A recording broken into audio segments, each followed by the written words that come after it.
معزز سامعین و ناظرین، کیا آپ جانتے ہیں کہ چند لمحوں کا غصہ برسوں کی محبت ختم کر سکتا ہے؟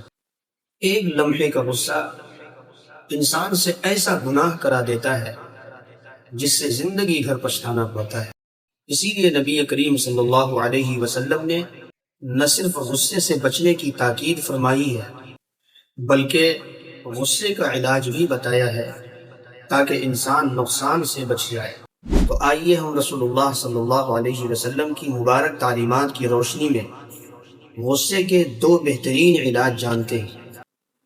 آپ سے درخواست ہے کہ ویڈیو کو مکمل دیکھیے گا اور اپنے دوستوں اور ساتھیوں کو ضرور شیئر کیجیے گا۔ پہلا علاج ہے وضو کر لینا۔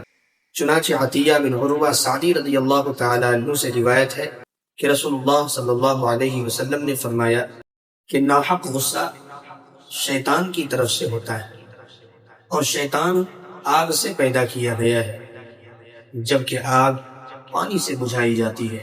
اس لیے جب تم میں سے کسی کو غصہ آئے تو وضو کر لیا کرے۔ اس حدیث سے معلوم ہوا کہ غصے کے وقت وضو کرنا صرف سنت ہی نہیں بلکہ ایک بہترین علاج بھی ہے۔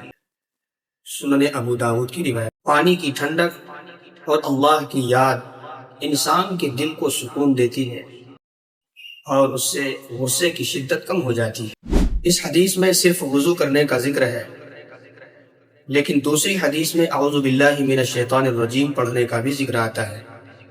اس لیے اگر غصہ آئے تو سب سے پہلے اعوذ باللہ من الشیطان الرجیم پڑھے پھر وضو کر لے۔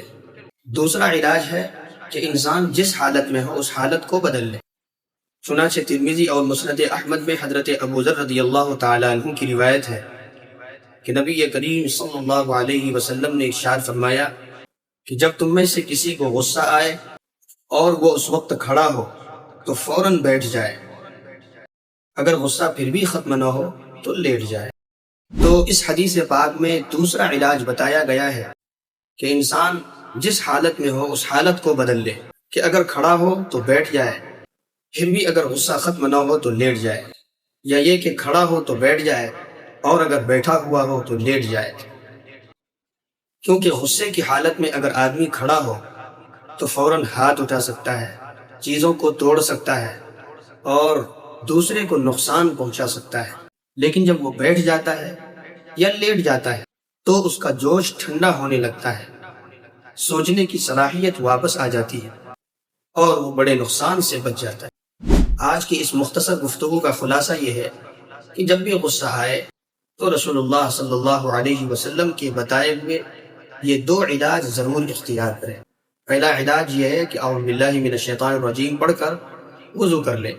دوسرا علاج یہ ہے کہ اپنی حالت کو بدل لے، کہ اگر آدمی کھڑا ہو تو بیٹھ جائے اور اگر بیٹھا ہوا ہو تو لیٹ جائے۔